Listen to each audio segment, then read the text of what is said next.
something brand new for this week's edition of the Friday Funnies. Conga drums, just to enhance the entertainment values. I hope you enjoy them. Well, I just returned from Toronto, Canada, and boy, does my dollar feel undervalued. That's right, for the first time that I can recall, the Canadian dollar is worth more than the US dollar. Now, this takes a lot of fun out of visiting our neighbors to the north, because in the past, due to a favorable exchange rate, everything in Canada used to be on sale. But now it's at a premium, which means that Canadian beer in Canada costs more than Canadian beer in the United States. And as far as I'm concerned, this is one of the signs of the apocalypse. So before the world ends, take a few minutes out and enjoy this week's Friday Funnies. Well, this first thing, I want you to try this at your next hide-and-seek competition. David Joe Limons of Newburgh, New York, wanted to get closer to a woman he knew. So what did he do? He cut a hole in her couch and hid inside. Now, when the woman came home and sat down on the sofa, she felt a lump. Then the lump began to move. So she jumped up, and right after her, out popped a jack-in-the-box, or more correctly, out popped a David Joe in the couch. Authorities were called, and he was arrested and charged with impersonating a Davenport.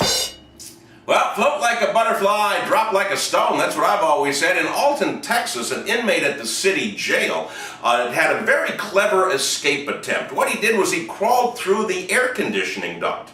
Unfortunately for him, he got about halfway through and he crashed through the ceiling right into the office of the chief of police. Here's my question. How much did this guy weigh? I mean, he had to be fairly slender to fit into the air conditioning duct, so he must have had a very dense mass. Thus making the headline for this story, get ready, dumbass with dense mass crashes into office of top brass. Thank you very much. All right, a horse is a horse, of course, except, of course, when you take that horse and reverse his vasectomy. Excuse me? That's right. Veterinarians in Washington, D.C. performed a groundbreaking operation on a horse named Minnesota by reversing his vasectomy. Apparently, Minnesota is of an endangered species, and they wanted to give him a chance to sire more offspring. Once again, here's my question. Why would you give a horse a vasectomy in the first place? I mean, you know, they knew he was an endangered species. Why do you give him a surgical neutering? Surgical neutering. You can say that either way. I don't know. But I think this is how the dinosaurs died out. Cro-Magnon man went around giving away free vasectomies, and before you knew it, all the dinosaurs were gone. Frederick Dwayne McKenney.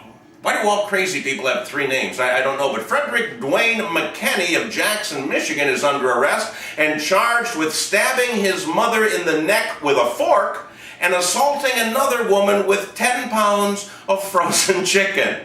This just follows the old adage, you know, when cutlery and poultry are outlawed, only outlaws will have forks and frozen chicken. And finally, there's trouble in paradise. If you're planning a trip to Amsterdam in the Netherlands, be forewarned that it is now against the law to smoke in public. Cigarettes, that is. They have banned smoking in the city's cafes. However, it is still legal to spark up a joint.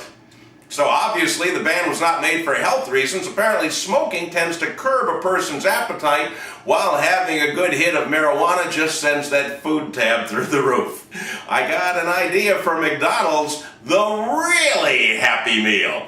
Give me a call. All right, that's all I have for you this week. Here's a little tip to beat the summer heat. Put your underwear in the freezer overnight. I'll see you next week. Pretty good, huh? I know.